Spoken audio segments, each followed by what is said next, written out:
విలాపవాక్యములు 5వ అధ్యాయం 8వ వచనం కలిసి చదువుకుందాం.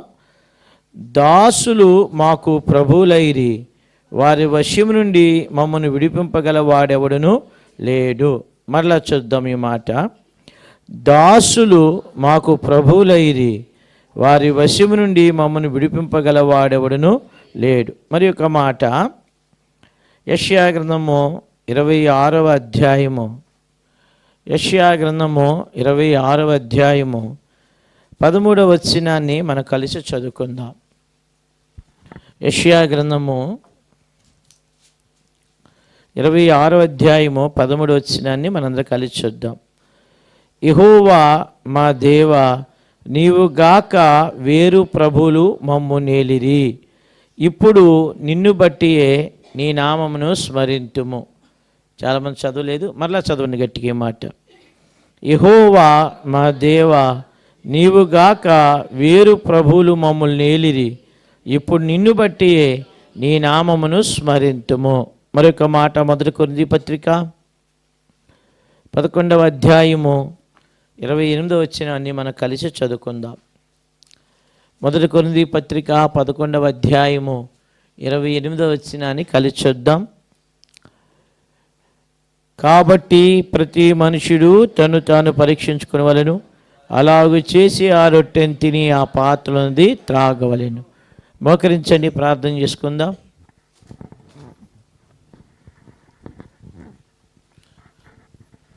పైకి మోకరించాలి, మోకరించండి అంటే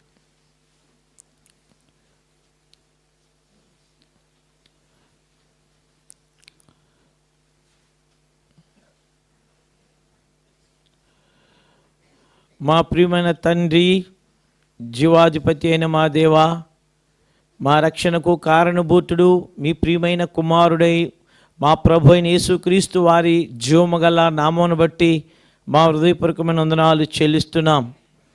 మీరు మాకు అనుగ్రహించిన శ్రేష్టమైన ఆరాధన సమయాన్ని బట్టి మీకు స్తోత్రాలు. మీరు అనుగ్రహించిన నూతనమైన సంవత్సర దయాకిరీటాన్ని బట్టి మా హృదయపూర్వక వందనాలు. దేవా, 2024 గతింపజేసి 2025వ సంవత్సరం మా జీవితంలోనికి మీరు పొడిగింపజేసినందుకై వందనాలు. దేవా, మేము నూతనమైనటువంటి దేవా దినమున నూతనముగా మిమ్మల్ని ఆరాధించట్లో మీరు ఎంతో సహాయపడ్డారు. మా ఆరాధనలు ఆగ్రహించినందుకై వందనాలు. దయగల తండ్రి, సమయం అనుగ్రహించిన పరిశుద్ధమైన బలను బట్టి వందనాలు. దేవా, ఈ నూతనమైన సంవత్సరంలో నూతన దినమున నూతనముగా తండ్రి బలలో పాలు పొందే ముందుగా దేవా మా జీవితాలను మేము ప్రతిష్ఠించుకొని చూడగా, ఓ పరిశుద్ధాత్మ దేవా, మా హృదయాలను మీరు పరిశీలించండి, పరిశోధించమని ప్రార్థన చేస్తూ ఉన్నాను. దేవా, మీ వాక్యపు వెలుగులో, మీ వాక్యపు కాంతిలో మా జీవితాన్ని దేవా మీరు సరిపోల్చవలసిందిగా ప్రార్థన చేస్తున్నాం. దయగలిగిన తండ్రి, మీ పరిశుద్ధుల మధ్య నిలబడుతున్న సంపూర్తిగా ఖాళీ చేసుకొనిచున్నాను. మీ దైవాత్మతో నన్ను నింపుకోండి. మీ నోటున్న మాటను నోట ఉంచుము, మీ అరచేతులు కప్పుము, నన్ను కూడా వాడుకోమని ప్రార్థిస్తున్నాను. దయగలిగిన తండ్రి, నిద్రాభారం రానికుండా చేయండి. దేవా, మీ వాక్యపు కాంతి దేవా నాయన కరుణా పీఠం నుంచి దేవా మా మీద ప్రజ్వలించినట్లుగా మీరు కృప దయచేయమని ప్రార్థిస్తున్నాం. తెరువబడిన ఆకాశాన్ని మీరు దయచేయమని ప్రార్థిస్తున్నాం. దేవా, విత్తబడబోయే వాక్యము మా హృదయం లోతులోనికి వెళ్ళినట్లుగా మీరు మాకు సహాయం దయచేయమని ప్రార్థిస్తున్నాం. దేవా, మేము విని నన్ను విడిచిపెట్టేవారం కాకుండా వాక్యమును దేవా మా హృదయం లోతులోనికి వెళ్ళి అది క్రియారూపము దాల్చి మీ కొరకై సాక్షులు ఉన్నట్లుగా మీరు కృప దయచేయమని కోరుతున్నాను. మీ పునరుత్థాన శక్తిని నింపుకోండి.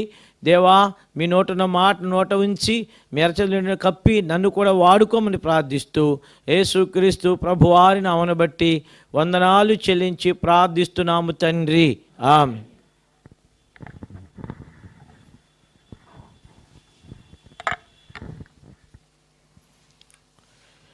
దేవుడు మన జీవితంలో అనేకమైన సంవత్సరాలు గతింపజేసి ఉన్నాడు. కాబట్టి సంవత్సరం వెంబడి సంవత్సరము దినం వెంబడి దినము దేవుడు మనల్ని కాచి కాపాడి భద్రపరుస్తూ ఉన్నాడు. అయితే మనందరికీ తెలుసు, ఒక ద్రాక్ష వనములో ఒక అంజూరపు చెట్టు ఉంది. ఆ అంజూరపు చెట్టు యజమానుడు ఆ అంజూరపు చెట్టు వేశాడు. ఈ యొక్క అంజూరపు చెట్టు వేసిన తర్వాత దాని ఫలము తినాలని ఆయన మొదటి సంవత్సరాన్ని వచ్చాడు, కానీ అక్కడ ఏమీ దొరకలా. రెండవ సంవత్సరం వచ్చాడు, అక్కడ కూడా దొరకలా. మూడో సంవత్సరం వచ్చాడు, అయితే అప్పుడు కూడా ఆ ఫలం ఏం చేయలేదు, దొరకలేదు. కానీ అది ఎక్కడ వేయబడింది? మంచి భూమిలో వేయబడింది. తన తోటి ద్రాక్ష చెట్లు ఫలిస్తున్నాయి.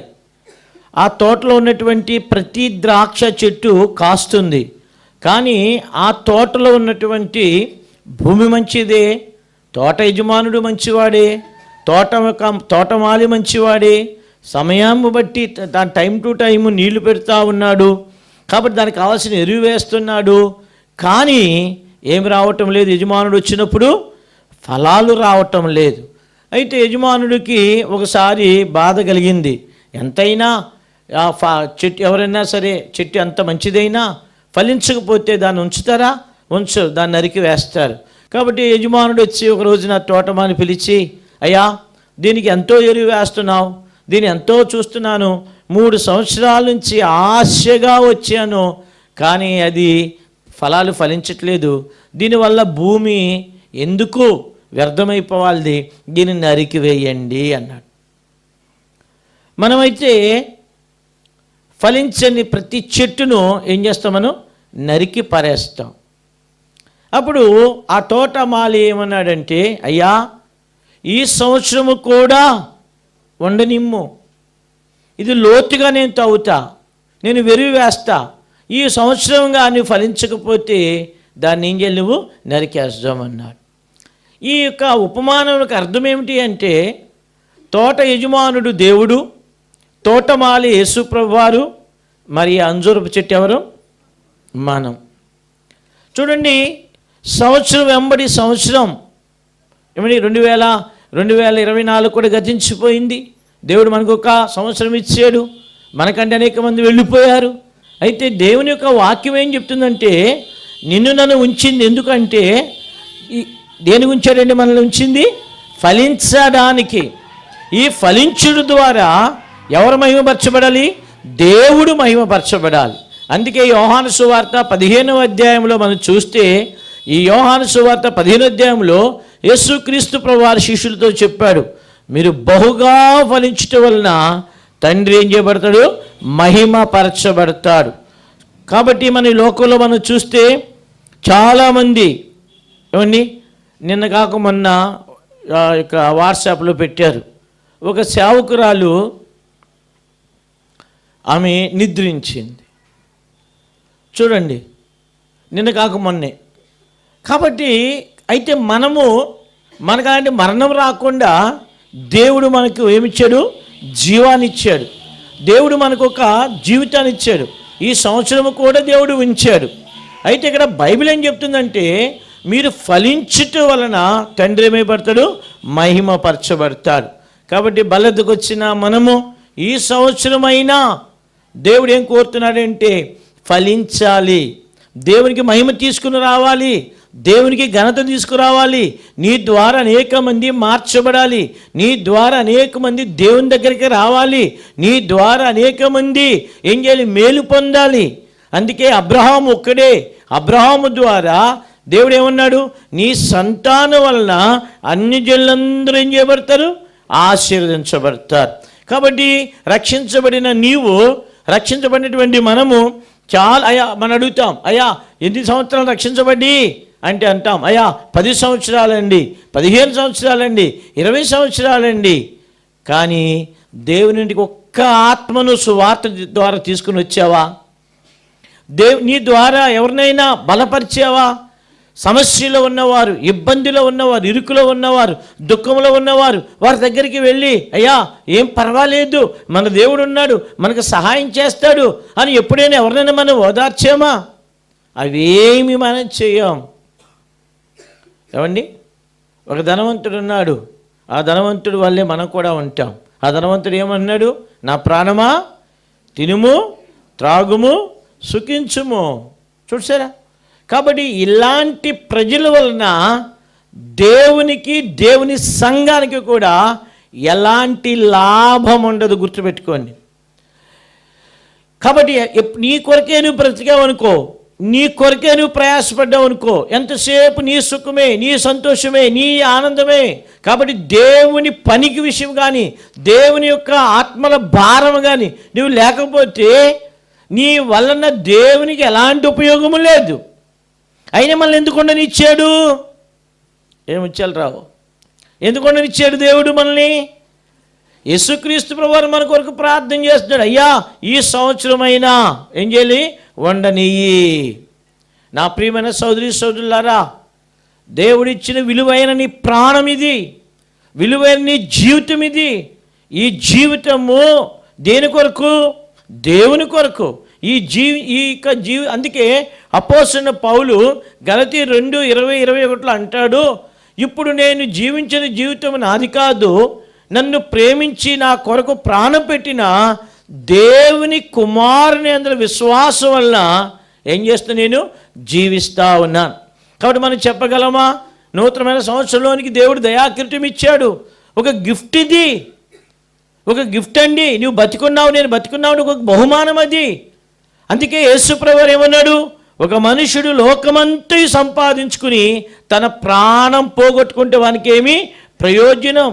ప్రాణాన్ని ప్రతిగా ఏమి ఇవ్వలేం. ఏమండి, ఆస్తి తీసుకుని వచ్చిస్తే ప్రాణం ఇస్తారా? లేదు. ఐశ్వర్యము, తర్వాత పేరు, ఎంత కోట్లు తీసుకొచ్చినా ఎవడు కూడా ప్రాణానికి సరిగా సరిపోద్దు. అందుకే సామెత అంటారు కదండి, బతుకుంటే బలిసాగు తిని బ్రతకొచ్చురా అంటారు. బ్రతుకు ముఖ్యం, బ్రతుకు ముఖ్యం. కాబట్టి దేవుడు ఆ బ్రతుకునిచ్చాడు. ఆ బ్రతుకుని నువ్వు జీవించమన్నాడు. దేని కొరకు నువ్వు జీవించాలి? దేవుని కొరకు నువ్వు జీవించాలి. అయితే మనం దేవుని కొరకు జీవించలేదు కారణాన్ని బట్టి మన జీవితం అంతా ఆత్మీయమైన దరిద్రతలోనికి మనం పోతున్నాం. ఎదగవలసిన మనము, ఆత్మీయంగా ఉండవలసినటువంటి మనము, బోధకులుగా ఉండవలసినటువంటి మనము, ఏమండి యవనస్తులుగా తన పెద్దవారు ఉండవలసి దేవుని వాక్యాన్ని విస్తారముగా బోధించవలసిన మనము ఒక్కరికి కూడా సువార్త చెప్పాలంటే భయము, ప్రార్థన చేయాలంటే భయము. చూడండి ఎంత మరగుజ్జుతనంలో మనం ఉన్నాం. కారణం ఏమిటి అంటే నీ కొరకు నువ్వు బ్రతుకుతున్నావు కనుక నువ్వు ఆత్మీయంగా నువ్వు ఎదగట్లా. కాబట్టి నా ప్రియమైన సోదరి సోదరులారా, ఈ యొక్క రాత్రి నూతనమైన సంవత్సరంలో నువ్వు తీర్మానం చేసుకో. చూడండి, మాట్లాడండి, మన చదువు భాగంలోనికి రండి. విలాప వాక్యములు 5వ అధ్యాయము 8వ వచనం చదవండి. దాసులు మాకు ప్రభువులైరి, వారి వశము నుండి మమ్మను విడిపింపగలవాడెవడునో లేడు. చూడండి, ఈ మాట గుర్తుపెట్టుకోండి. ఇక్కడ దాసులు ప్రభువులైరి. యెషయా గ్రంథం 26వ అధ్యాయంలో 8వ వచనంలో కూడా మనం చూసాం. అక్కడ ఏమన్నాడు? చదవండి ఆ మాట కూడా. యెహోవా మా దేవా, నీవుగాక వేరు ప్రభువులు మమ్మల్ని ఏలిరి. చూడండి, ఇక్కడ గుర్తుపెట్టుకోండి. ఇక్కడ విలాపవాక్యములు ఈ యొక్క 5వ అధ్యాయంలో మనం చూస్తే వారు ఇక్కడ ఏమన్నారంటే, అయ్యా దాసులు ఏమయ్యారు? మాకు ప్రభువులైరి. గుర్తుపెట్టుకోవాలి, ఇక్కడ మీరు దాసులు ఏమయ్యారండి? ప్రభువులైరి. మరి అక్కడ యెషయా గ్రంథం 26వ అధ్యాయంలో ఏమంటున్నాడు? అక్కడ ఏమన్నాడండి? నీవు గాక వేరు ప్రభువులు మమ్మల్ని ఏలిరి. ఈ 2 వచనాలను మీరు గుర్తుపెట్టుకోండి. ఇక్కడ దాసుడు అంటున్నాడు, అక్కడికి వచ్చిన తర్వాత ఏమన్నాడు? ప్రభువులు అంటున్నాడు. అంటే ఎవరు ఏలాలి మనల్ని? ఇప్పుడు ఉదాహరణకు గిద్యోను 300 మందితో ఆ యొక్క ఎవరినండి వాళ్ళని మిద్యానులు జయించాడు. మిద్యాలు జయించిన తర్వాత ఈ యొక్క ఇశ్రాయేలు ప్రజలందరూ వచ్చి గిద్యోనికి ఒక ఆఫర్ ఇచ్చారు. అయ్యా, నీవు మమ్మల్ని ఏళ్ళు, నీ పిల్లలు మమ్మల్ని ఏలండి. అప్పుడు గిద్యోను ఏమన్నాడు తెలుసా? నేను మిమ్మల్ని ఏలను, మా పిల్లలు మిమ్మల్ని ఏలరు. ఎవరు ఏలుతారు మిమ్మల్ని? యెహోవా మిమ్మల్ని ఏలుతాడు. గుర్తుపెట్టుకోండి. కాబట్టి ఏలవలసిన వారు ఎవరు? ప్రభువు ఏలాలి. కానీ ఎంతమంది ప్రభువులు ఉన్నారు? ఏమండి, బైబిల్ ప్రకారంగా చూస్తే ప్రభువులు ఎంతమంది? ఒక్కడే ప్రభు. అయితే మరి యెషయా గ్రంథం 26వ అధ్యాయంలో మనం చూస్తే ఎంతమంది ఉన్నారు ప్రభువులు? చాలామంది ప్రభువులు ఉన్నారు. అంటే మనము సేవించినటువంటి ప్రభువు యేసుక్రీస్తు ప్రభువారై ఉండాలి. కానీ మనం సేవిస్తున్నటువంటి ప్రభు వేరొక ప్రభు. అందుకని వేరొక ప్రభువుని మనం సేవిస్తున్నాం కనుకని యేసుక్రీస్తు ప్రభువారి సర్వసంపూర్ణతలోనికి ఏం చేయలేకపోతున్నాం, మనం రాలేకపోతున్నాం. ఇక్కడ దాసుడు ఏమయ్యాడండి, ప్రభువు అయిపోయాడు. రండి, ఎవరు దాసుడు, ఎవరు ప్రభు, ఎవరు? రండి ప్రసంగి గ్రంథంలోనికి రండి. ప్రసంగి గ్రంథము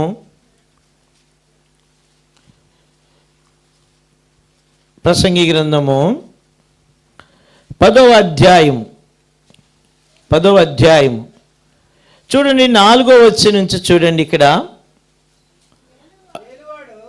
ఏలువాడు నీ మీద కోపపడినలా నీ ఉద్యోగం నుండి నీవు తొలగిపోకుము, ఓర్పు గొప్ప ద్రోహ కార్యములు జరగకుండా చేయును అని చెప్పి కిందన 5వ వచనంలో వచ్చేది 5, 6, 7 వచనాలు కలిసి చూద్దాం అందరము.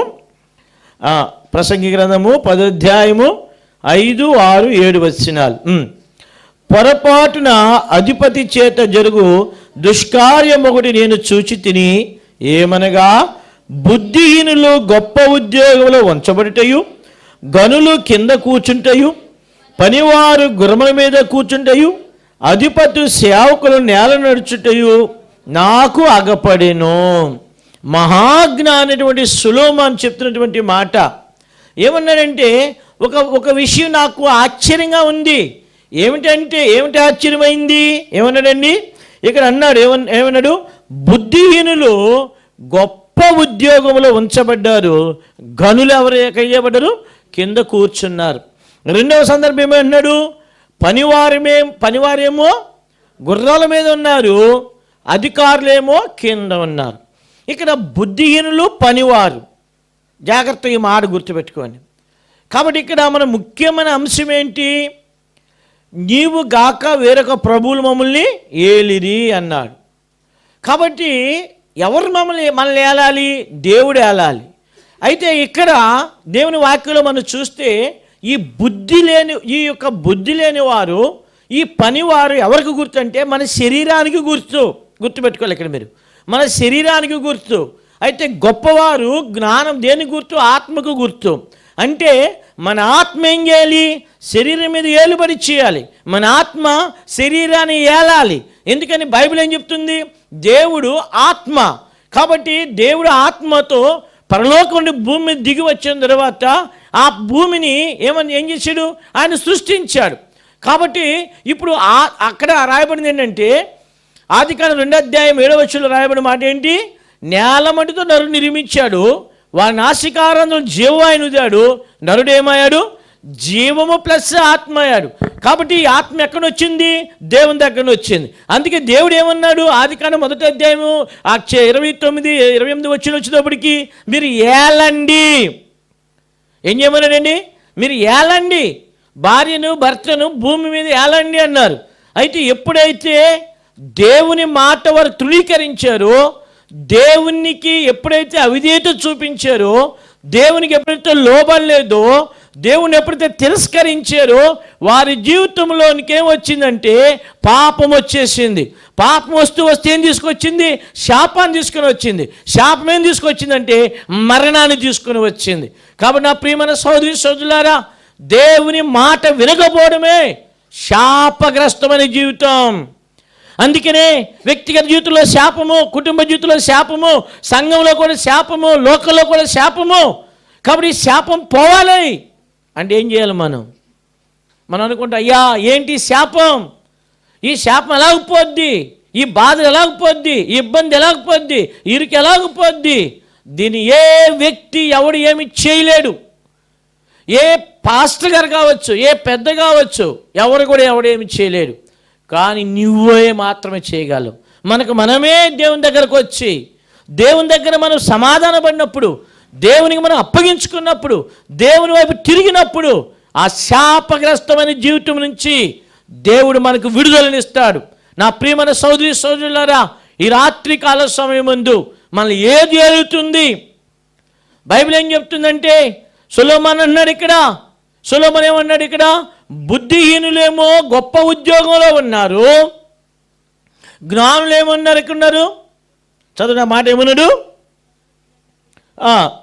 బుద్ధిహీనులు గొప్ప ఉద్యోగులు ఉంచబట్టి, గనులు కింద కూర్చుండబట్టి.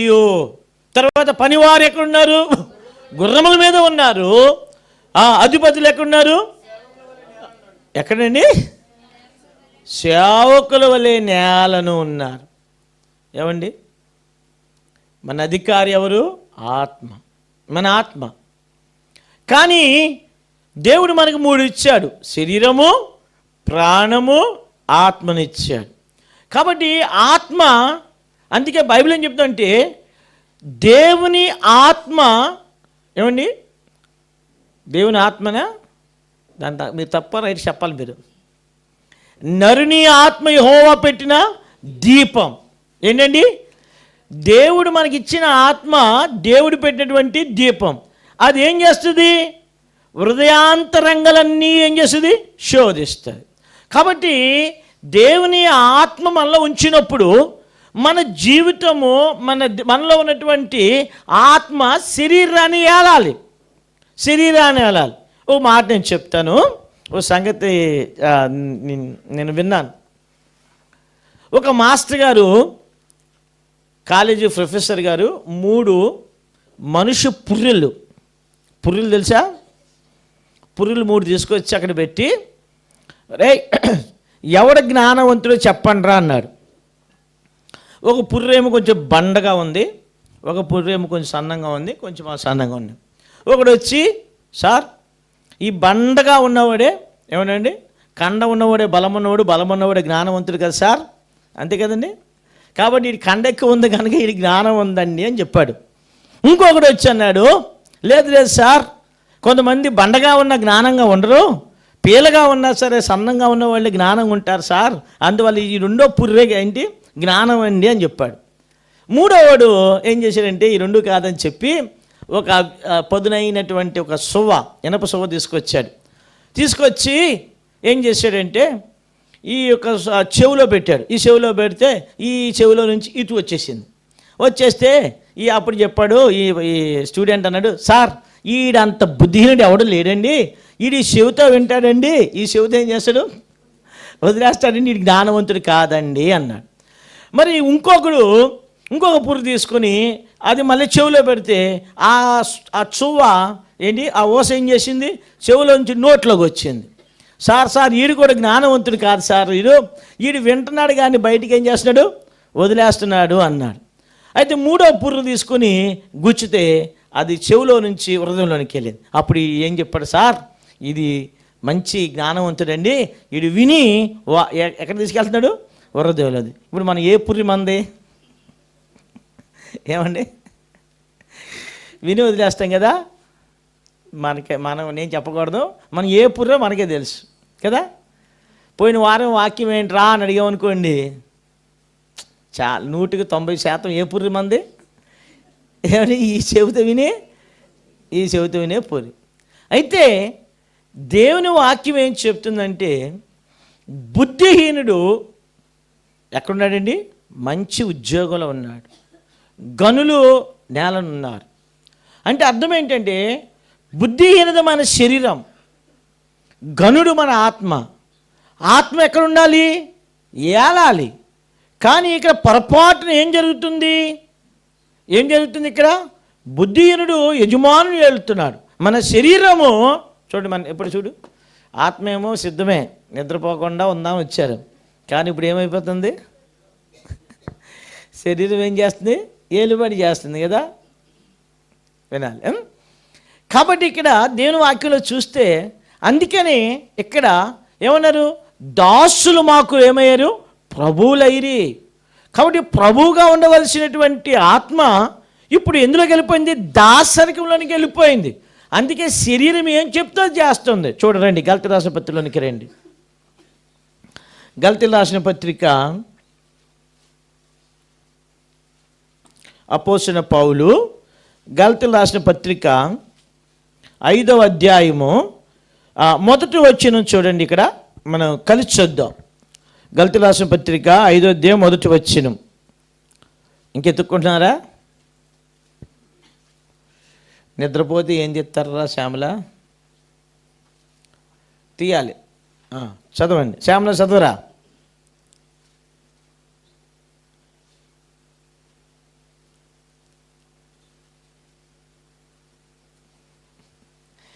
గలతీయులకు రాసిన పత్రిక 5వ అధ్యాయము 1వ వచనం. ఈ స్వాతంత్ర్యము అనుగ్రహించి క్రీస్తు మనలను స్వతంత్రులుగా చేసి ఉన్నాడు. కాబట్టి మీరు స్థిరముగా నిలిచి మరలా దాస్యమును కాడి కింద చిక్కుకొనకుడి. యేసుక్రీస్తు ప్రభువారి ద్వారా మనల్ని ఏం చేశాడు? దాసులుగా ఉన్న మనలను ఏం చేశాడండి? స్వతంత్రులుగా చేశాడు. కాబట్టి యోహాను సువార్త 8వ అధ్యాయంలో యేసు ప్రభువారు తన శిష్యులు చెప్పాడు, పాపము చేయి ప్రతివాడు, పైకి చూడాలి మీరు సహోదరులు ముఖ్యంగా, పాపము చేయి ప్రతివాడు ఏంటండి? పాపం చేయి ప్రతివాడు ఏంటి? పాపమునకు దాసుడు. కాబట్టి ఆదాము ద్వారా దాసరిలోనికి వచ్చాం. యేసుక్రీస్తు రక్తము ద్వారా మనం విమోచించబడ్డాం. యేసుక్రీస్తు రక్తము ద్వారా మనం స్వతంత్రులుగా మనం చేయబడ్డాం. అందుకనే ఇక్కడ పౌలు ఏమన్నాడంటే, ఈ స్వాతంత్ర్యము అనుగ్రహింపబడింది అంటే దాసుడు ఏం చేయబడ్డాడు? స్వాతంత్రం ఇచ్చబడింది. కాబట్టి ఇప్పుడు మరలా ఏమన్నాడు? కాబట్టి యేసు ప్రభువారు ఏం చేశాడంట? మనలను స్వతంత్రులుగా ఉండడానికి ఏం చేశాడు? పిలిచాడు. ఇక్కడ ఈ యొక్క గలతీ రాసిన పత్రిక కావచ్చు, మొదటి శతాబ్దంలో ఈ స్వాతంత్ర్యం గురించి ఎందుకు రావాల్సి వచ్చిందంటే, ఆ దినాల్లో నల్ల జాతి వారిని తెల్ల జాతి వారు పట్టుకుని వారు సంత వీధులు నిలబెట్టి ఒక పశువులాగా వేలంపాట వేసేవారు. ఉదాహరణకు 6 అడుగుల ఆజానుభావుడు అనుకుందాం, వారికి ఎక్కువ రేటు పెట్టేవాళ్ళు. అంటే ఒక పశువుని ఎలా కొనుక్కుంటారు? ఇప్పుడు ఒక గొర్రెని కానీ, ఒక మేకని కానీ, ఒక ఎద్దుని కానీ పశువుని మనం కొనుక్కున్నప్పుడు అది మన ఇష్టం. అలాగే ఆ మొదటి శతాబ్దంలో బానిసత్వం ఉండేది. కాబట్టి ఒక బానిస బంధింపబడిన వాడు చేతులు కాళ్ళు కట్టేసి నడివీధిలో పెట్టి అమ్ముతారు. కాబట్టి ఎవరైతే దాన్ని కొనుక్కుంటాడో వాడికి వీడు దాసుడు. వాడిని చంపేసినా వీడికి ఏముండదు, తప్పు కాదు. అలాగే దీని పౌలు ఏమన్నాడంటే, మనము కూడా పాపమునకు దాసులం అయిపోయాం. కాబట్టి పాపమునకు అమ్మబడ్డాం. అలాంటి మనలను యేసుక్రీస్తు ప్రభువారు ఏం చేశారు? రక్తం ఇచ్చి విమోచించాడు. ఇప్పుడు స్వతంత్రులుగా చేశాడు. ఇప్పుడు మన దాసులం కాదు, మనం ఎవరమండి? స్వతంత్రం. ఏమని పిలిచాడు యేసు ప్రభువారు? యోహాను సువార్త 15వ అధ్యాయంలో చక్కని బిరుదు ఇచ్చాడు శిష్యులకు. మిమ్మల్ని దాసులని మేము పిలవక ఏమని పిలుస్తున్నాడు? స్నేహితులు అని పిలుస్తున్నాడు. చూసారండి, స్వతంత్రులు అయిపోయాడు. ఇప్పుడు దేవునికి ఏమయ్యాడు? స్నేహితుడు అయిపోయాడు. కాబట్టి పౌలు అంటున్నాడు, ఓ గలతీయులారా, ఈ స్వాతంత్రం దేవుడు మీకు ఇచ్చాడు. మరలా మీరు పాపమునికి ఏమవద్దు, దాసులు కాకూడదు అని చెప్పి ఇక్కడ రండి. ఇక్కడ అన్నాడు 13వ వచనం చూడండి. సహోదరులారా, స్వతంత్రులుగా ఉండుటకు పిలువబడితిరి. అయితే ఒక మాట, ఆ స్వాతంత్ర్యమును శరీర క్రియలు హేతువు చేసుకొనక ప్రేమ కలిగిన వారై ఒకరికొకడు దాసులయుండుడి. ఇదే దాసరికం. అక్కడేమో దాసులుగా ఉండొద్దు అన్నాడు, ఇక్కడ దాసులై ఉండండి అంటున్నాడు. కాబట్టి ఇక్కడ పౌలు ఏమన్నాడంటే, పాపమునకు మీరేమవద్దు, దాసులుగా ఉండొద్దు. పాపం, ఈ ఇప్పుడు రక్షించబడ్డాం, విమోచించబడ్డాం, పరిశుద్ధపరచబడ్డాం, దేవుని మందిలో బాగానే ఉంటాం. ఇంటికి వెళ్ళిన తర్వాత చూడండి దేనికి దాసులు అయిపోతాం. కొంతమంది త్రాగటానికి దాసులుగా ఉంటారు. అది కానీ సరైన టైంలో పర్లేదనుకో వాడికి పిచ్చెక్కిపోద్ది. అలాగే వాడు సిగరెట్ తాగిపోతే వాడికి పిచ్చెక్కిపోద్ది. అలాగే సెల్ ఫోన్ కానీ, ఇప్పుడు కొంత సెల్ ఫోన్కి ఏం చేస్తారు? దాసులు అయిపోతాం. 24 గంటలు మందిరంలో ఉన్నా ఒక చెయ్యి ఏం చేయాలి ఏమండి? ఒకడు నిద్రలో ఏం చేస్తున్నాడు పాపం పిల్లోడిని, ఆడు పబ్జీ గేమ్కి అలవాటు అయిపోయాడు. అలవాటు అయిపోయిన తర్వాత ఆడు పిచ్చెక్కి తల్లి ఆ తల్లిదండ్రులు ఏం చేశారు, గొలుసు కట్టేశారు. కట్టినా ఆడేం చేస్తున్నాడు తెలుసా, డిస్కో డిస్కో అంటున్నాడు ఆడు. ఏమండి, ఆడికి అలవాటు అయిపోయింది, దాసుడు అయిపోయాడు దానికి. కాబట్టి దేవుని పిల్లమైన మనము దేనికి దాసులుగా ఉండకూడదు. మనకు ప్రభువుకి మాత్రమే దాసులం. కాబట్టి ఈ దాసరికము అక్కడ రాయబడింది, శరీర క్రియలకు ఏం చేయొద్దు, హేతువు చేసుకొనక.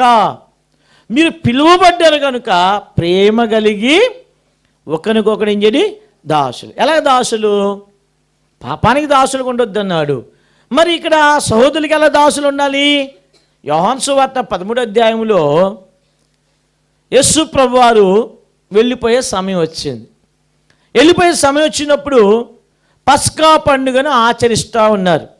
ఈ పస్కా పండుగ ఆచరించినప్పుడు ఒకరు, ఈ 12 మంది శిష్యులు ఏమనుకున్నారంటే, యూదుల ఆచారం ప్రకారంగా ఆ పస్కా పండుగ ఏం చేయాలి, చిన్నవాడు పెద్దవాడికి ఏం చేయాలి, పాదాలు కడగాలి ఇంటికి వెళ్ళగానే. అందుకే యేసు ప్రభువారు లూకాసు వార్తలో చెప్పారు కదా, ఆ యొక్క కుష్ఠరోగిని సీమోనుతో పాపాత్మనాల గురించి చెప్పమని చెప్తూ, నేను ఇంటికి వచ్చినప్పుడు నువ్వు నాకేమోలేదు, కాలు కడుగడానికి నీళ్ళు ఇవ్వలేదు, నా యొక్క తలను అంటుకోలేదు, ముద్దు పెట్టుకోలేదు. ఇది యూదుల పద్ధతి.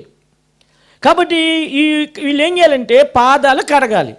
అయితే వీళ్ళు ఏం చేస్తున్నారు, పేతురు గారు ఏమనుకున్నాడు, యోహాను అడుగుతాడే చిన్నోళ్ళే అనుకున్నాడు. ఈ యోహాను ఏమనుకున్నాడు, శంకరైన మత్తయ్య ఉన్నాడు, శంకరుడు ఆడికి అడుగుతాడులే, ఆడి పాదాలు నేనెందుకు అడగాలి అనుకున్నాడు. కాబట్టి ఒకరి తర్వాత ఒకరు యోధాస్కృతి ఏమనుకున్నాడంటే, వీళ్ళందరూ చేపలు పట్టేవాళ్ళు, నేను పట్టణంలో నుండి వచ్చాను నేను, కాబట్టి పట్టణపు వాడిని నా జ్ఞానం ఎక్కువ, కాబట్టి వీళ్ళకి అడుగుతాడు అనుకున్నాడు. అప్పుడు యేసుప్రభువారు వారి హృదయంలో ఉన్నటువంటి కలవరాన్ని చూసి, ఇప్పుడు యజమానుడు ఏమైపోయాడు, ఇప్పుడు దాసుడైపోయాడు. కాబట్టి దేవుని ప్రజలకు పరిచర్య చేయుట, దేవునింట్లో పని చేయించుట దాసరికము కాదు, గుర్తుపెట్టుకోండి. ఏమండి, ఒక యజమానుడు, ఒక ఘనపరచబడవలసినటువంటి వ్యక్తి, సృష్టికర్తటువంటి దేవుడు వారికి పాఠం నేర్పడానికి ఏమయ్యాడండి, దాసుడుగా ఉన్నాడు. మనందరూ తెలుసు. అయితే యేసు ప్రభువారు అక్కడ అన్నాడు, ఒక మాట చెప్పాడు, నేను ఎలాగైతే మీకు చేస్తున్నానో మీలో ఒకరికొకడు మీరు చేసుకొనుడి.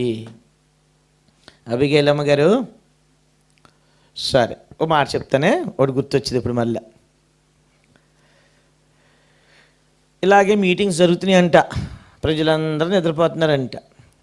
అప్పుడు పాస్టర్ గారికి ఒక మాట చెప్పాడంట, అయ్యా మీటింగ్కి ముందు 2 పాములు వచ్చాయి, అవి కొడదామనుకున్నాము కానీ తప్పిపోయాయి, ఏ పరదా కింద దూరిందో జాగ్రత్త, ఓ మాట గుర్తుపెట్టుకోండి అని అంట.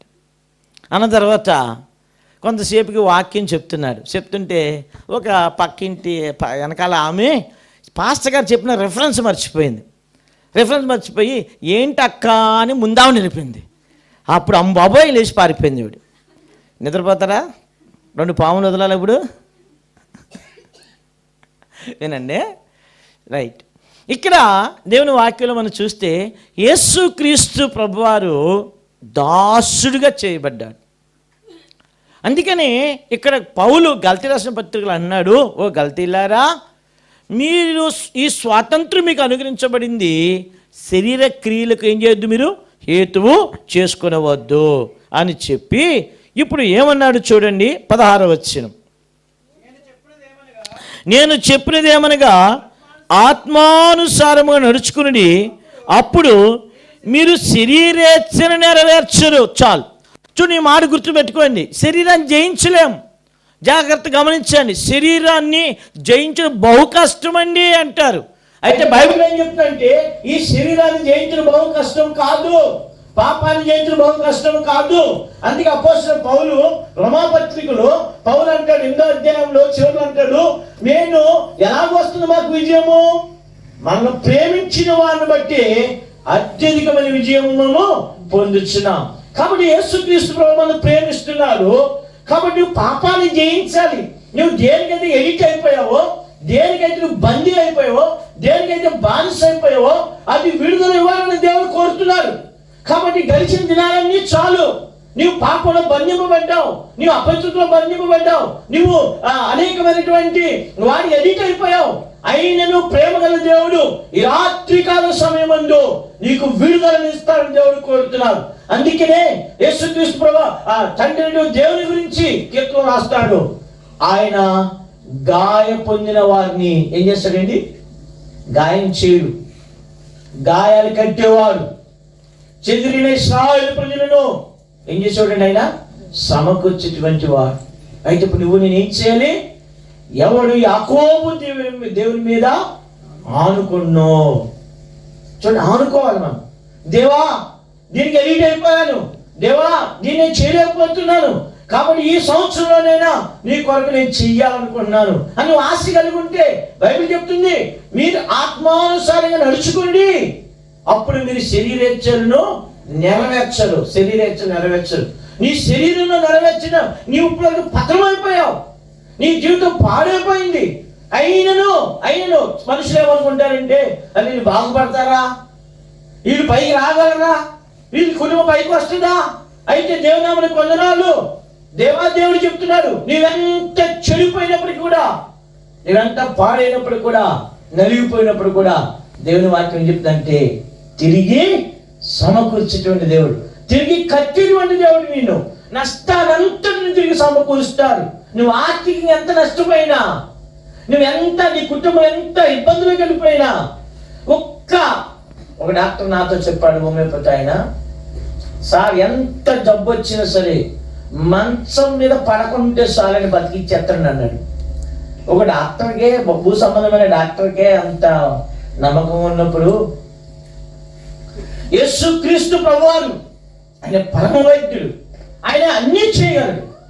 అలాంటి ఆయనకు నువ్వు అవకాశం ఇవ్వాలి. అందుకే అన్నాడు ఇక్కడ, ఆత్మానుసారముగా మీరు నడుచుకోండి, అప్పుడు మీరు శరీరేచ్ఛలను నెరవేర్చారు. ఇప్పుడు 17వ వచనం, శరీరము ఆత్మకును, ఆత్మ శరీరములకును విరోధముగా అపేక్షించును, ఇది ఒకదాని కూడా వ్యతిరేకంగా ఉన్నది కనుక మీరేమి చేయనిచ్చిద్రో వాటిని చేయకుండు. శరీరం ఏం చెప్పుద్ది? ఆదివారం మందిరానికి వెళ్ళొద్దు అని చెప్పుద్ది, అంతేనా? శరీరం ఏం చెప్పుద్ది? సరిగ్గా కూర్చోలేము, సరిగ్గా మనము ఏమి చేయలేము. శరీరం అంటే అబ్బా ఏమి వెళ్తావులే రాత్రుల్లో. ఇటువంటి చాలా మంది రాత్రులు వచ్చేవాళ్ళు. ఇప్పుడు రాత్రి ఎందుకు రావట్లేదు? అల్లు ఒక తల్లి వచ్చింది, మా అమ్మాయి రేపు వస్తుందంటండి. ఎందుకని? నిద్ర మానుకోలేదు కదా, ఏమండి? కానీ యేసుక్రీస్తు ప్రభువారి గురించి మనం ధ్యానిస్తే, యేసు ప్రభువారు మన కోసము ఒలివ కొండ దగ్గర, ఒలివ కొండ మీద రాత్రులు ఏం చేశాడు ఆయన?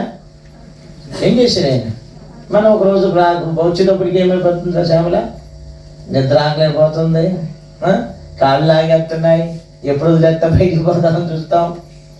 కాబట్టి బైబిల్ ఏం చెప్తుంటే, ఈ శరీరము ఆత్మ ఒకదాని ఒకటి వ్యతిరేకంగా ఉన్నది. అందుకే యేసు ప్రభువు శిష్యులు చెప్పాడు, ఆత్మ సిద్ధమే కానీ శరీరం ఏంటి? బలహీనం. మరి బలహీనం దాన్ని పట్టుకున్నావు అనుకోండి, బైబిల్ ఏం చెప్తుంది? ఫిలిప్పీ పత్రిక 4వ అధ్యాయంలో, నన్ను బలపరచువాని అంటే నేను సమస్తం చేయగలను. ఆత్మ ఏమో సిద్ధమే, శరీరమేమో బలహీనమైంది. అయితే బైబిల్ ఏం చెప్తుంది? పౌలు బలహీనుడే, పౌలే బలవంతుడు కాదు. అయితే ఆయన మాట చెప్తున్నాడు, నన్ను బలపరచువాని అంటే నేను సమస్తము చేయగలను. కాబట్టి దేవుని పిల్లలారా, మన ఆత్మానుసారంగా మనం నడుచుకున్నామా, శరీరానుసారంగా నడుచుకుంటున్నామా? చూడండి, ఆత్మ కార్యాలు, శరీర కార్యాలు చూడండి. 18వ వచనం చూడండి. ఇక్కడ మీరు ఆత్మ చేత నడిపింపబడిన యెడల ధర్మశాస్త్రముకు లోనైన వారు కారు. 19వ వచనం చూడండి. ఇక్కడ శరీర కార్యములు స్పష్టమై ఉన్నవి, అవి ఏవనగా, ఆగండి, ఇక్కడ ఇవి ప్రభువులు. అక్కడ అన్నాడు కదా, నీవు గాక వేరొక ప్రభువులు మమ్మల్ని ఏలిరి. ఆ తర్వాత వాక్యం ఏమన్నాడు? దాసులు మాకేమయ్యారు? ప్రభువులైరి. ఎవరంటే ప్రభువులు? ఎంతమంది ప్రభువులు ఉన్నారు చూడండి ఇక్కడ. అవేవనగా జారత్వము, అపవిత్రత, కాముకత్వము, విగ్రహారాధన, అభిచారము, ద్వేషము, కలహము, మత్సరములు, క్రోధములు, కక్షలు, భేదములు, విమతములు, అసూయలు, మత్తతులు, అల్లరితో కూడిన ఆటపాటలు మొదలైనవి. ఇవి ప్రభు. ఇవి మనల్ని ఏం చేస్తున్నాయి? ఏలుతున్నాయి. అందుకనే వాళ్ళు ఘోషిస్తా ఉన్నారు, అయ్యా నీవు గాక వేరొక ప్రభువులు మమ్మల్ని ఏలిరి. కాబట్టి ఇవన్నీ ప్రభువులు. ఈ ప్రభువులు ఏలుతున్నారు కాబట్టి దేవుడికి అక్కడ స్థానము లేదు. అందుకే ఇక్కడ అపోస్తలుడైన పౌలు అన్నాడు, ఓ గల్తీయులారా, స్వాతంత్ర్యం మీకు అనుగ్రహించాడు, మీరు ఏలాలి. మీరు ఏలాలి అంటే యేసుక్రీస్తు ఒకటే మార్గం. అందుకనే ఇక్కడ అన్నాడు, అయ్యా శరీర కార్యము స్పష్టమైనవి, ఇందులో ఏ ఒక్కడు ఉన్నా, జారత్వం ఉన్నా, అభిచారం ఉన్నా, తర్వాత దొంగతనాలున్నా, మోసాలున్నా, అసూయ ఒక్కడున్నా ఒప్పుకోలు వర్తమానం చేశారు. పరిశుద్ధత అంటే ఏంటి? 99%లో అంటే 1 పాయింట్ తక్కువైనా పరిశుద్ధతనా లేదు, పరిశుద్ధత పోగొట్టుకున్నట్టు. అందుకని దేవుడు మన ప్రభు గురించి ఏం చెప్తారంటే పరిశుద్ధుడు అంటారు, కానీ బైబిల్ ఏం చెప్పింది? అతి పరిశుద్ధుడు. మన దేవుడు ఎవరండి? అతి పరిశుద్ధుడు, దహించు అగ్ని. కాబట్టి ఇక్కడ ఈ యొక్క పనుల నుంచి మనం విడిపించబడాలి అంటే ఇక్కడ అన్నారు చూడండి, 22వ వచనం, అయితే ఆత్మఫలం ఏమనగా, చాలు ఇక్కడ గమనించండి, శరీర ఫలం చూసాం, ఆత్మఫలం చూసాం. కాబట్టి ఫలిస్తున్నాం. ఏమండి అక్కడ ఏమన్నాడు? అంజూరపు చెట్టు ఏం చేయలేదు?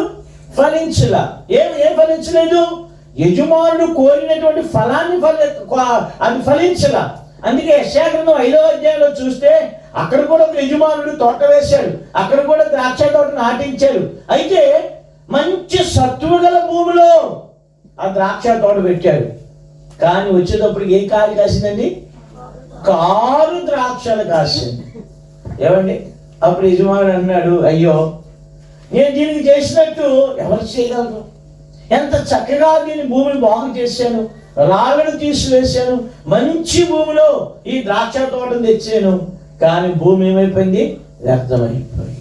నా ప్రియమైన సోదరి సోదరులారా, మనం ఆత్మఫలాలు ఫలిస్తున్నామా? కారు ద్రాక్షాలు కాస్తున్నాము. కారు ద్రాక్షలు యజమానులు పనిచేయవు. కారు ద్రాక్షాలు చూడడానికి తప్ప దేనికి పనికిరావు. కాబట్టి అందుకనే ఇక్కడ దేవుని వాక్యంలో చూస్తే కారు ద్రాక్ష గురించి రాస్తూ ఈ శరీర కార్యములు చూస్తూ ఇవన్నీ అపవిత్రమైనవి. ఈ అపవిత్రమైన దగ్గర దేవుడు ఉండడు. దేవుడు లేకపోతే జీవితంలో శాపమే. నీ జీవితంలో అభివృద్ధి ఉండదు, నీ జీవితంలో ఆశీర్వాదం ఉండదు, నీ జీవితంలో నెమ్మది ఉండదు, నీ జీవితంలో ఫలభర్తం ఉండదు. కాబట్టి నూతన సంవత్సరం వచ్చిన నీవు నేను దేవునికి వాక్యం ఏంటంటే ఎందుకు ఇచ్చాడు జీవితం మనకి? కాబట్టి చక్కగా నిద్రపోమనా కుర్చీ ఎక్కి? ఏమండి కాబట్టి ఇక్కడ మనము దేనికి ఇచ్చాడు? దేవుని కొరకు. దేవుని పని మీరు చేస్తే దేవుడు మీ పని చేస్తాడు. అందుకనే మత్తయి సువార్త 6లో చెప్పాడు కదా యేసుప్రభువు, నా నీతిని నా రాజ్యాన్ని మొదట వెతకండి, అవన్నీ నేను మీకు ఇస్తా. మరి అవన్నీ మనకు రావట్లేదంటే ఏం చెప్తున్నాం? మనం ఎదగట్లేదు. ఏమండి ఆత్మఫలం అని చెప్పాడు ఇక్కడ. అయితే ఇప్పుడు ఇక్కడ చూడండి, ముగిస్తాను, ఒక పావు గంటలో ముగిస్తాను నేను. రండి ఇక్కడ 22వ వచనండి. అయితే ఆత్మఫలం ఏమనగా ప్రేమ, సంతోషము, సమాధానము, దీర్ఘశాంతము, దయాళత్వము, మంచితనము, విశ్వాసము, సాత్వికము, ఆశా నిగ్రహము. ఎన్నండి ఇది? 9. ఏ ఫలం ఇది? ఆత్మఫలం. ఇందులో ఏమంటే ఒక్క తొన ఏది? 9 తొనలు ఏదండి? ఈ 9 తొనలో ఒక్కటి లేకపోయినా పండు పరిపూర్ణంగా ఉంటుందా? ఉండదు. ప్రేమ లేకపోయినా, ఏమండి ఇంకేంటి? సంతోషం లేకపోయినా, ఇంకా సమాధానం లేకపోయినా, ఇంకా దీర్ఘశాంతం లేకపోయినా అన్నీ ఉంటాయి. కానీ మనకి ఏముండదంటే షార్ట్ టెంపర్. దీర్ఘ శాంతం అంటాం, కానీ శాంతం దీర్ఘంగా ఉండదు. ఏమండి, చాలా ప్రేమించవచ్చు, దయ చూపించవచ్చు, ఏమని ఇంకా సాత్వికం ఉండొచ్చు, అన్నీ ఉంటాయి, కానీ ఏముండదండి దీర్ఘ శాంతం. ఎక్కడ కనుకుంటాం దీర్ఘ శాంతం? యేసు ప్రభువారిలో కలిగి. కాబట్టి మనము నేను ఉదాహరణకు ఒక దైవజనుడు లాగా చెప్పాడు. ఒక కుక్కను తీసుకొని చక్కగా చిన్నప్పుడు పెంచాడండి. ఆ కుక్కకి ఏం నేర్పించాడంటే, ఆ కుక్క ఏమని అరుస్తుంది? బహుమని అరుస్తుంది కదా. కానీ దానికి ఏమి నేర్పించాడంట? మియావ్ మియావ్ అని చెప్పని నేర్పించాడంట. అది ఆయన దగ్గర ఉన్నప్పుడల్లా రామంటే మియావ్ మియావ్ అంటుంది. అలాగే సంవత్సరం అయిపోయింది, 2 సంవత్సరాలు కూడా అది ఇంకా కుక్క తను మర్చిపోయి, కుక్కలా కరగడం మర్చిపోయి మియావ్ మియావ్ అంటుంది. సరే, నా కుక్క బాగా అయిందిరా అని చెప్పి ఈ కుక్కని గొలుసు కొట్టుకుని ఒకరోజు షికారు తీసుకెళ్ళాడంట. వేరే కుక్క బౌ బౌ అన్నంట. అనగానే ఇది మియావ్ మియావ్ అనవలసింది పోయి బౌ బౌ అన్నంట. అంటే ఇది ఎవడు లేనప్పుడు ఎవడు మన అన్నప్పుడు మనం ఎవరండి? దీర్ఘశాంతిలో, సాత్వికలో. ఎవడన్నా మనకు గుచ్చితే ఉంటుంది, మనలో ఉన్నటువంటి ఎవరికి వస్తారు? వేరొక ప్రభువులు వస్తారు. ఎవరండి అంటే? కొంతమంది ఏమంటారు, నేను ఇంతే, నేను చేయను ఇంతే. అమ్మా చెప్పుకొని చేసుకో, నీ దిక్కులోకి చెప్పుకో. ఏమండి, నేను చిన్నప్పుడు మా అమ్మ ఒకసారి అందరి దగ్గర విన్నాను. నేనేమన్నా లేదు, పని ఒక 2వ తరగతి 3 సంవత్సరాలు, నీ దిక్కులో చెప్పుకోను. చీపురుగా తిరగేసింది. అంటే అప్పటి నుంచి దిక్కుని మానేసింది. కానీ పిల్లలు ఏం చెప్తారండి? చేత చేయను, నేను దిక్కులోని చెప్పు అంటారు. కానీ దీర్ఘశాంతం. కాబట్టి ఇది నీవుగాక వేరొక ప్రభువు. మన ప్రభువులు జాగ్రత్తము, దొంగతనము, తర్వాత కోపము, అసూయ, ద్వేషము, పగ, మత్సరము, అహంభావం, అవివేకం ఇవన్నీ కూడా వెళ్తున్నాయి. అందుకని దేవుడిని దీవించలేకపోతున్నారు. కాబట్టి నా ప్రియమైన సోదరి సోదరులారా, ఈ నూతనమైన సంవత్సరం వచ్చిన నీవు దేవుడు మనకు దయాకిరీటం ఇచ్చాడు. ఈ సంవత్సరమైనా ఏం ఫలించాలి? మనం కారు ద్రాక్షాలు కాదు ఫలించాలి. కానీ మన కష్టమే, మనం చేయలేం. అయితే బైబిల్ ఏం చెప్తుంది? అక్కడ అన్నారు కదా, ఆత్మానుసారంగా నడుచుకుని అప్పుడు మీరు శరీర క్రియలను ఏం చేయరు, శరీరక్రియలు ఏం చేయరు, నెరవేర్చరు. అంటే శరీరానుసారం నడిస్తే శరీర కార్యాలు చేస్తాం, ఆత్మానుసారం. కాబట్టి ఇక్కడ 2 రకాలు ఉన్నాయి. ఒకటి శరీర క్రియలు ఉన్నాయి, అవి మరణాన్ని తీసుకుని వెళ్తాయి. అయితే రెండవదిగా ఏముంది అక్కడండి? ఆత్మ ఫలం. కాబట్టి ఫలకు వచ్చిన మనము ఈ సంవత్సరం అయినా ఆత్మ ఫలాన్ని ఏం చేయాలి? ప్రభు కొరకు ఫలించాలంటే దావీదు గారు ఒక 5 తీర్మానాలు చేశాడు. రండి మనం చూద్దామండి, ముగిస్తానే ఒక 10 నిమిషాలు. 116వ దావీదు కీర్తన. బల్లదకు వచ్చాం కదా, నూతన సంవత్సరం అనేక తీర్మానాలు తీసుకుంటాం. కాబట్టి దావీదు కూడా తీర్మానాలు తీసుకున్నాడు. ఏం తీసుకున్నాడు? 5 తీర్మానాలు.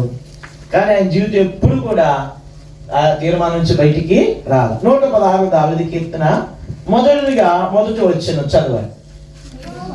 యెహోవా నా మొరను, నా విన్నపమును ఆలకించున్నాడు కాగా నేను ఆయనను ప్రేమించుచున్నాను. ఏం తీర్మానం తీసుకున్నాడండి? ఏమైనా తగ్గుతా నవ్వేసుకుంటా చూసి ఏం చేస్తాడు? దావీదు ఏమన్నాడు ఇక్కడ? ఆయనకు నూతన సంవత్సరంలో కొంతమంది తీర్మానం తీసుకుంటారు. నాకు తెలిసిన మా స్నేహితులు ఉండేవాళ్ళు, జనవరి 1st బాగా తాగుతాను, తర్వాత ఏం చేయను, తాగను. జనవరి 1st తిట్టేస్తాను, తర్వాత ఎవరిని తిట్టును. ఒక రోజు బాగుంటుంది, 2 రోజులు బాగానే ఉంటుంది, వారం రోజుల తర్వాత ఏముంటుందిరా చెప్పండి, ఏముంటుంది? ఉంటారా? మనం కూడా తీసుకుంటాం తీర్మానాలు, కానీ ఎప్పుడు తీసుకుంటాం. చిన్నప్పుడు మా అన్నీ అంటున్నాను నేను, పాడిందే పాడరా పాసిపల్ల దాస అని. మనం కూడా తీర్మానాలు తీసుకుంటాం, మర్చిపోతాం. కానీ దావీదు తీర్మానం తీసుకున్నాడు. ఇక్కడ దావీదు 5 తీర్మానాలు తీసుకున్నాడు. దావీదు దీవించబడిన కారణం అదే, దావీదు కుటుంబం దీవించబడిన కారణం అదే. కాబట్టి రాత్రి కాలంలో నా ప్రియమైన సోదరుడా, నీవు నీ కుటుంబం తిరిగి కట్టబడాలి, నీ కుటుంబం ఆశీర్వదించబడాలి, నీ కుటుంబం ఈ సంవత్సరం దీవించబడాలంటే నీవు కూడా 5 తీర్మానాలు తీసుకుంటే దావీదు నుంచి దేవుడు ఈ రాత్రికాల సమయం నిన్ను కూడా దీవిస్తాడు, నిన్ను కూడా ఆశీర్వదిస్తాడు, నిన్ను కూడా దేవుడు బలపరుస్తాడు. మొదటిగా ఏమంటున్నాడంటే ఏమనంటే మొదటిది కాగా నేను ఆయన్ను ఏం చేయాలి? మొట్టమొదటి దేవుడు ఏం చేయాలి? మనం ప్రేమిస్తున్నామా? దావీదు చెప్పాడు కదా, నేను ప్రేమించుచున్నాను. కాబట్టి ప్రేమించుచున్నాను అన్నాడు అంటే అర్థమేంటి? తీర్మానం తీసుకున్నాడు, అయ్యా నేను ప్రేమించుచున్నాను. మొదటి తీర్మానం. రెండోది చూడండి, రెండవ వచనం, ఆయన నాకు చెవియొగ్గెను కావున నా జీవిత కాలం అంతయు నేను ఆయనకు మొరపెడుదును. రెండోది ఏంటి?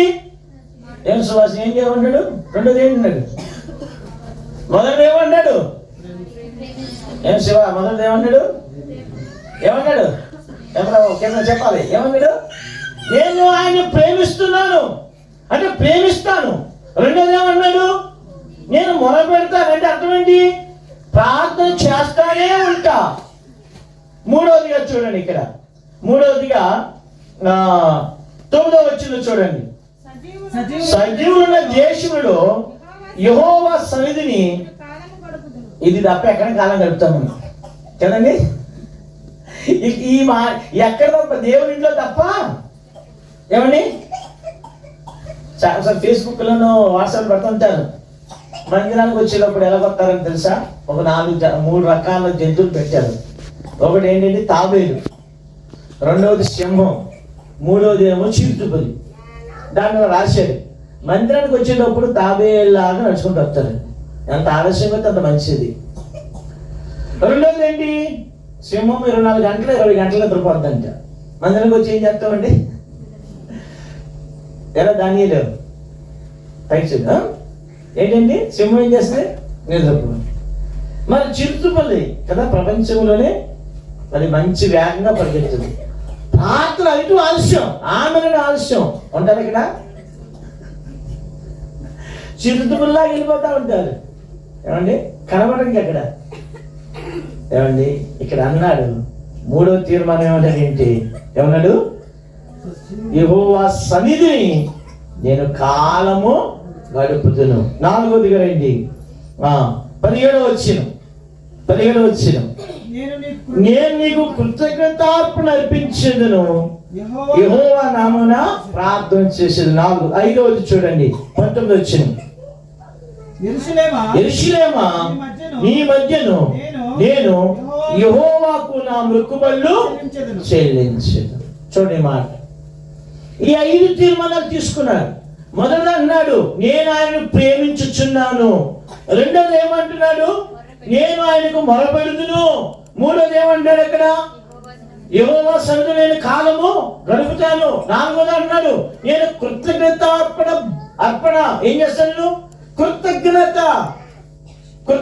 మనం ఇక్కడ మనం దేవుని ఆరాధించాం. ఎందుకు కృతజ్ఞత కలిగి ఉన్నాం? ఒకటి యేసు ప్రభువు ప్రాణం పెట్టినందుకు కృతజ్ఞత కలిగి ఉన్నాం. రెండోది మనం రక్షించిన కృతజ్ఞత కలిగి ఉన్నాం. మూడవది ఏంటి? నూతన సంవత్సరం దయాకిరీటం ఇచ్చాడు కనుక కృతజ్ఞత కలిగి ఉన్నాం. కాబట్టి ఇప్పుడు కృతజ్ఞత ఏమిందని అన్నాడు, నా మొక్కుబళ్ళు ఏం చేస్తాడు? నేను చెల్లిస్తాను. కాబట్టి నా ప్రియమైన సోదరి సోదరులారా, బలతకు వచ్చాం. మనల్ని ఏమి వెళ్తున్నాయి? విలాప వాక్యంలో మనం చూసాం, దాసులు మాకు ప్రభువులు అయిపోయారు అన్నారు. అలాగే యెషయా 26లో చూసాం, నీవు కాక వేరొక ప్రభువులు మమ్మల్ని ఏలిది. ఎవరని ప్రభువులు? శరీర క్రియలు అక్కడ స్పష్టంగా ఉన్నాయి. అవి మనలో అసూయ ఒక ప్రభు, ద్వేషము, పగ, మత్సర, అహంభావము, తిరుగుబాటు, ఇవన్నీ కూడా ఏంటి? ఏలుతాయి. ఏమంటే తిరుగుబాటు చూడండి, పిల్లలకి తల్లిదండ్రుల మీద తిరుగుబాటు, తల్లిదండ్రుల మాటలు లోబడరు. ఇవి అది ప్రభువులు. ఎవరి కాలం వస్తేనేమో ఎవరండి లవ్ ఒకటి ప్రభు, ఇంకెవరు కనబడరు. ప్రేమ దగ్గరకు వచ్చేటప్పటికి అమ్మ కనబడదు, నాన్న కనబడదు, ఆడే కనబడతాడు, ఆవిడే కనబడుతుంది. ఒక సంవత్సరం తిరగంత కనబడుతుంది. ఏం కనబడుతుంది? దరిద్రం అంతా అక్కడే ఉంటుంది. కాబట్టి దేవుడు మనకు ప్రభువుగా ఉన్నప్పుడు ప్రభువు మనల్ని నడిపిస్తాడు. అయితే దావీదు ఇక్కడ అన్నాడు 5 తీర్మానాలు తీసు. 1, నేను ఆయనను ప్రేమిస్తున్నాను. ఎవరిని ప్రేమిస్తున్నాడండి? దేవుణ్ణి ప్రేమిస్తున్నాడు. మొట్టమొదటిగా నువ్వు ప్రేమించవలసింది ఎవరిని? దేవుణ్ణి. ఎవరిని? అందుకే బైబిల్ ఏం చెప్పిందంటే, నాకు రావాల్సిన మహిమ నేను విగ్రహములకు చెందనీయను.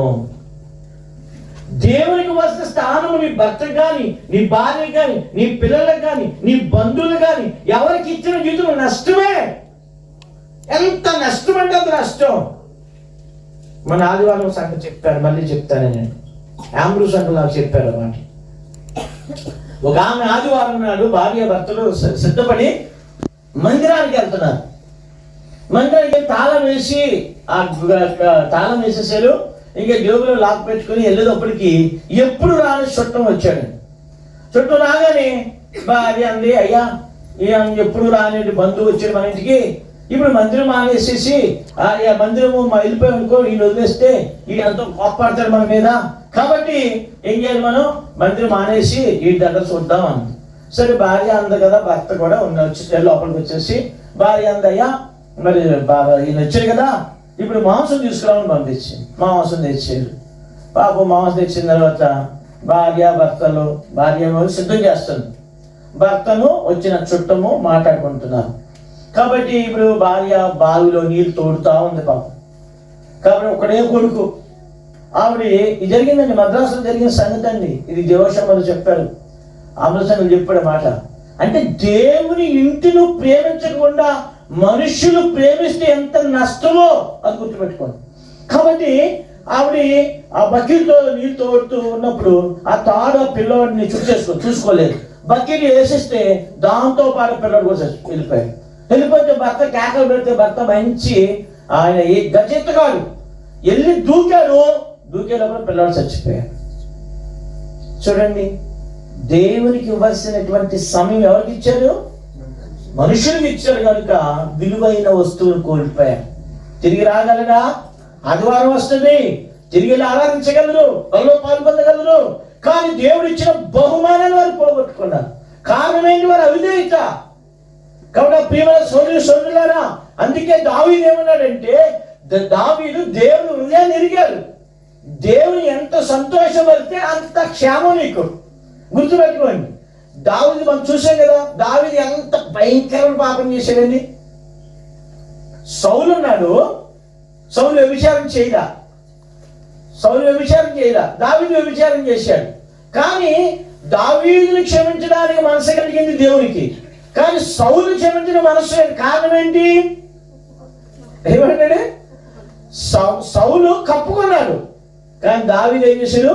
ఒప్పుకున్నాడు. అందుకే బైబిల్ ఏం చెప్తుందంటే, ఏమన్నాడు బైబిల్ ఏం చెప్పింది? సామెతలో అతిక్రమములు దాచిపెట్టేవాడు వర్ధిల్లుడు, వాటిని ఒప్పుకొని విడిచిపెట్టేవాడు కనికరాన్ని పొందుతాడు. కాబట్టి అందుకే దావీదు మొట్టమొదటిగా ఆయన నేను ప్రేమిస్తున్నానన్నాడు. రెండోది ఏంటి? ప్రార్థన. నేను మొరపెడతా, ప్రార్థన నీకు ఆశీర్వాదం తీసుకుని వస్తాను. ఏమండి, దేవుని పిల్లలు ప్రార్థన ఎక్కువ చేయాలి. దేవుని పిల్లలు వాక్యం ఎక్కువ చదవాలి. ప్రార్థన వాక్యం లేకుండా నీ జీవితం ఎప్పుడు బాగుపడదు. గుర్తుపెట్టుకోని మాట. దేవుని వాక్యాన్ని నువ్వు చదివి ధ్యానించాలి. అలాగే దేవుని వాక్యం అయిన తర్వాత ఎక్కువ ప్రార్థన చేయాలి. ఏమండి, భక్తికి ఒక దేవుని దాసుడు చెప్పాడన్నమాట. భక్తికి ప్రమాణం ఏంటి తెలుసా? ప్రార్థన.